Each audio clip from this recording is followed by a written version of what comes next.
Greetings fanboys and fangirls, Jared here with another video review from Fanboys Forever. Today I'm coming to you with a brand new video review, and it's for the Jurassic World Rebirth Rumble and Rampage Distortus Rex, the D-Rex. Of course, this is kind of the big bad mutant dinosaur, at least as far as we know, because I am filming this video in early May. At least at this point, as far as we know, this is kind of the big bad mutant villain of the new Jurassic World movie. And of course, this is, kind of been a divisive element that was seen in that first trailer, with some people really taking to this and other people not so much. As we go through the review, I will discuss my own thoughts on that. But needless to say, I think this was probably the figure that most people were the most curious about when it came to that initial product offering that they've shown off. And I was shocked to see it come in stock at Walmart.com. It was only in stock for just a little while, and they got it to me in pretty much less than 24 hours. So I was even more shocked about that. Matter of fact, I thought the order wouldn't go through at all. I thought maybe it had been mistakenly listed early. As far as I know about when these toys are supposed to hit shelves, I think here in the United States there may be a street date of June 1st. Not sure if that's a hard date or just kind of something they're aiming for, but I do know these guys are starting to pop up in Mexico and Canada, so in other parts of North America. This guy cost me right at about $49 and some change. All right, let's begin. We'll start by taking a look at the packaging here. Of course, you can see that Mattel is still sticking with the kind of open packaging design, and it's incredibly important with this assortment of figures. With the Rumble and Rampage Distortus Rex, it's very important that you're able to actually play with it in the store, because it's kind of just begging you right here to go ahead and try it out. You can see right there that you have the look at some of the different actions it can do. So I'll go ahead and show that yes, in the package you can twist the tail and it will do some of the actions. Of course, we'll be showing you the actual action feature once we get it out of the packaging, so I'll just save that for that time. I do like the new logo. I kind of wish that the new movie was just called Jurassic Park Rebirth, but I understand that now they kind of have a brand that they have to carry with the world name. I think it's really cool that we get some of this nifty kind of key art for the D-Rex right here, and it kind of looks like the Raincore monster a little bit from Return of the Jedi, so I actually think that's pretty cool. You can see that it is letting you know that it does have sounds. On the back, you can see that it shows you kind of the actions, the motions. It does talk about the app where you can scan the bottom of the foot. And over here, it just shows that it's got a slash attack and it can roar and all that good stuff. Okay, at the bottom, you can see that it has all of that legalese, and here is the barcode and UPC. Let's go ahead and unbox this guy. So since it's mostly an open package design, that does help a little bit. I like to keep a trusty pair of nippers around from all my model kit stuff, and that usually helps a lot, especially when it comes to getting these little cords cut right here. There we go. And at the bottom, usually Mattel has something that locks in the foot. And you can see that just like they usually have with this stuff, that you just twist this thing. And it usually comes right out of the foot. You can also see that they've stowed in the instructions. And just in case you've lost the instructions or yours didn't come with it, here's a look at those and all of the instructions. And the back about the batteries.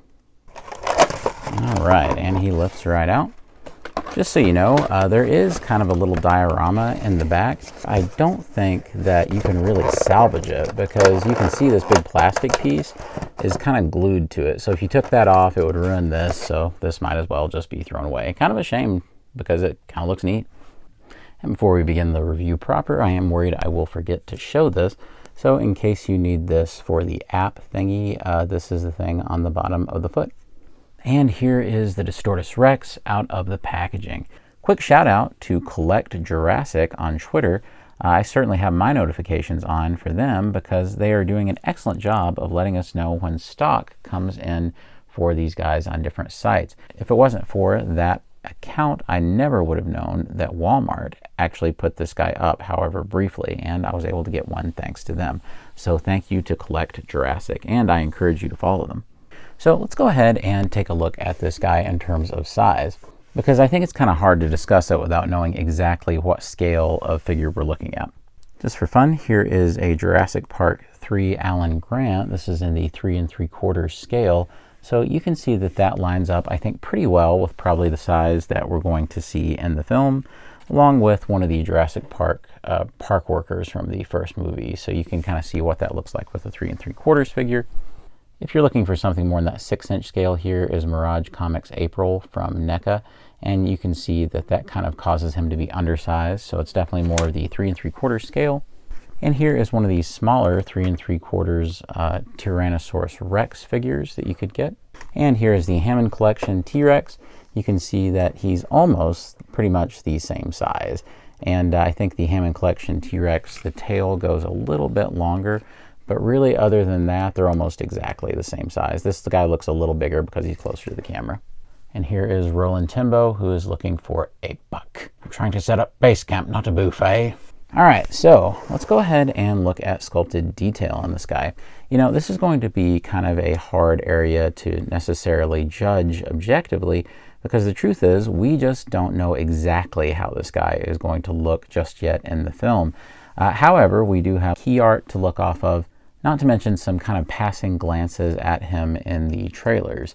So we at least have somewhat of an idea of what this guy is going to look like. Of course, this is where the some of the division, I think, comes in for the design, because with the D-Rex, we are definitely veering more into that mutant dinosaur monster kind of category.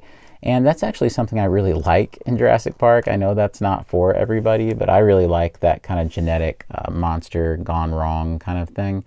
I think it makes it exciting. I like the science fiction elements of Jurassic Park. And as my friend Brandon, who is on this channel sometimes, as he sometimes says, you know, what else were they going to do? They've done so many of these things. So you can see from the front, it's a very alien kind of look. Certainly heard lots of people say that it does have kind of a xenomorph, almost predator-like quality to it. And it almost has kind of a whale quality to the head up here. You can see that the body is very much like a T-Rex. However, you can see that he does have extra appendages down here, and it's these creepy little arms. You can see that the underbelly, it's kind of white right here, but there's kind of a fade, but it's more of a hard cut to just the straight up tan going through here. There's the speaker for the sound effects. And what's interesting about this is that in all of the trailer stuff, I guess I was just seeing it, you know, at night and very, very low visibility and with red lighting on it and stuff.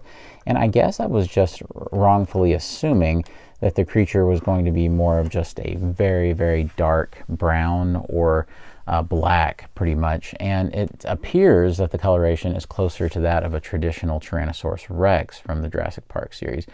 But, you know, that is yet to be seen. This may be completely inaccurate by the time we see the film, but we'll see about that.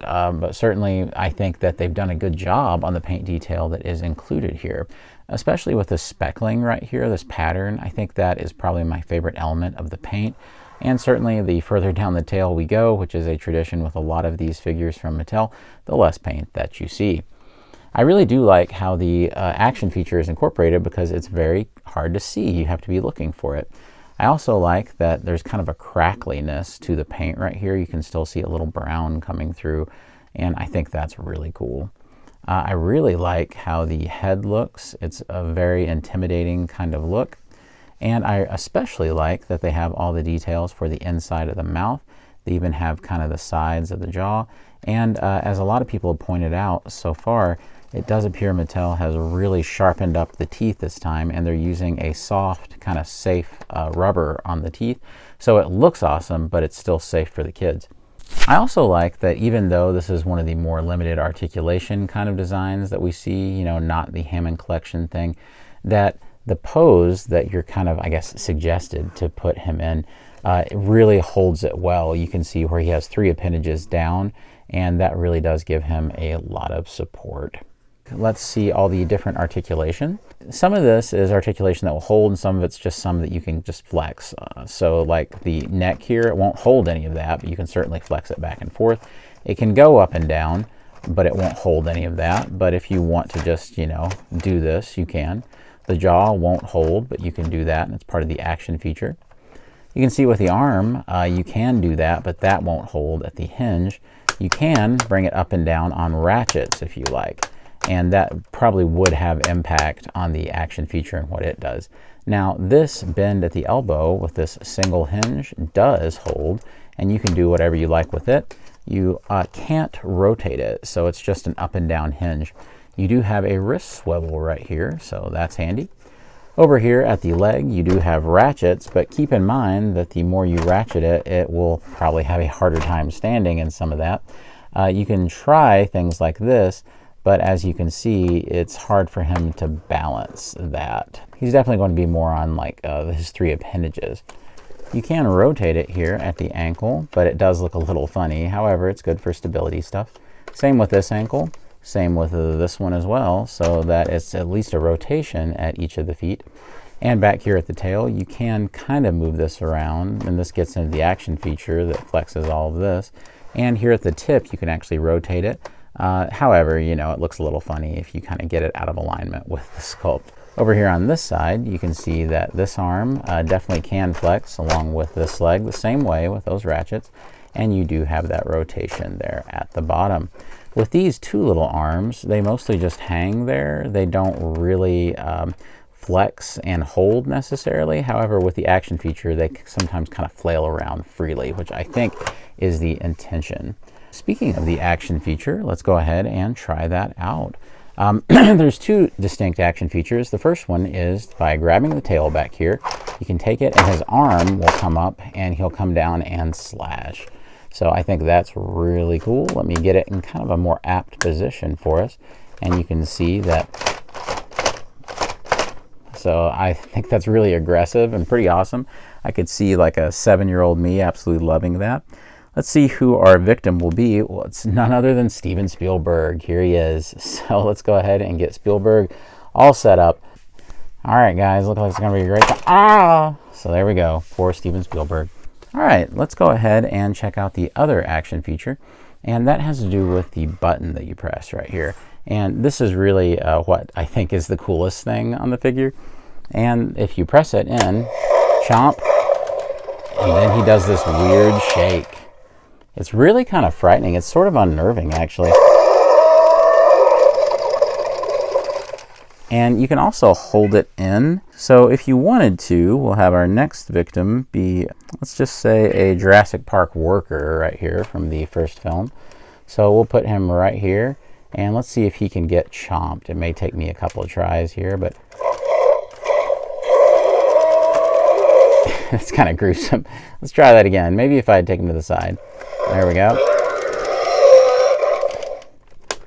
Put his arm down. I think it's blocking it a little bit. Okay, so let's see if we can get him. He's in the jaw. Yeah, and you can kind of do it either way.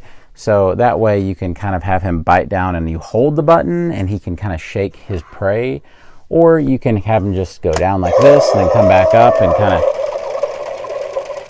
And we're not really sure exactly the kind of action that the dinosaur will take in the film, but I think it's sufficiently unnerving. It's definitely one of the scariest Jurassic Park toys that I've seen them do. I don't like mutant dinosaurs. And the bite strength is pretty sufficient to hold something. It's not super strong, but you can kind of get in there with different bites and it works. Here he is with John Hammond, who may have very well signed off on this guy being created. We just don't know. So there he is, the dearly departed John Hammond. And here he is with a 3 3/4 scale engine vehicle right here.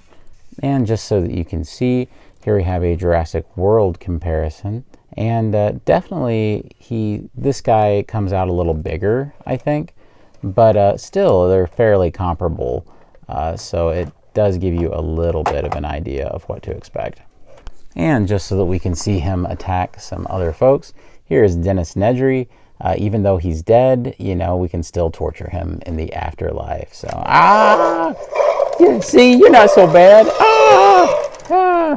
So let's see if he can pick a body up. Can he do it? Sort of, yeah.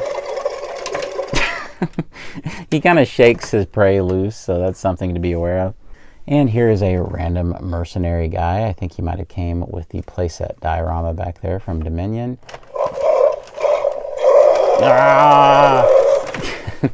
And of course he has the claw slash action, so yeah, he's out of there. I'm always sucked in by what Mattel does with the Jurassic World license. It's a very impressive partnership that's been going now for many years, and I just hope it continues on and on. It seems like Mattel always puts in more than enough effort to justify them being the master license holder, and at this point have created more Jurassic World and Jurassic Park toys than any other licensee, and has certainly done a more consistent and quality job than any previous licensor in the past, and that includes Kenner. Alright friends, that will certainly do it for my review of the Distortus Rex. I am very curious about Jurassic World Rebirth. I think that, to me anyway, I think it looks very good. I am very excited about it. I'm especially excited because David Koepp is writing the script, so I think that alone is going to provide plenty of distinction for the movie. I certainly hope that in execution that Gareth Edwards is able to deliver on that vision. Alright friends, if you enjoyed this review, please let me know down below in a comment. Those are always appreciated. And let me know if you would like to see me cover more Jurassic World Rebirth toy reviews. Also, let me know if you plan on picking this guy up. Is the whole mutant dinosaur thing just too much for you? Or are you like me and you love it when Jurassic Park dips into those weird science fiction kind of proclivities that they've always kind of flirted with in the past? Let me know in the comments down below. And of course, if you'd like to support the channel, hitting that thanks button really does help, along with hitting the like button if nothing else. That certainly encourages us to keep going, and it helps the algorithm do its thing. And with all that out of the way, God bless you and yours, and I'll see you on Fanboys Forever. Fanboy out.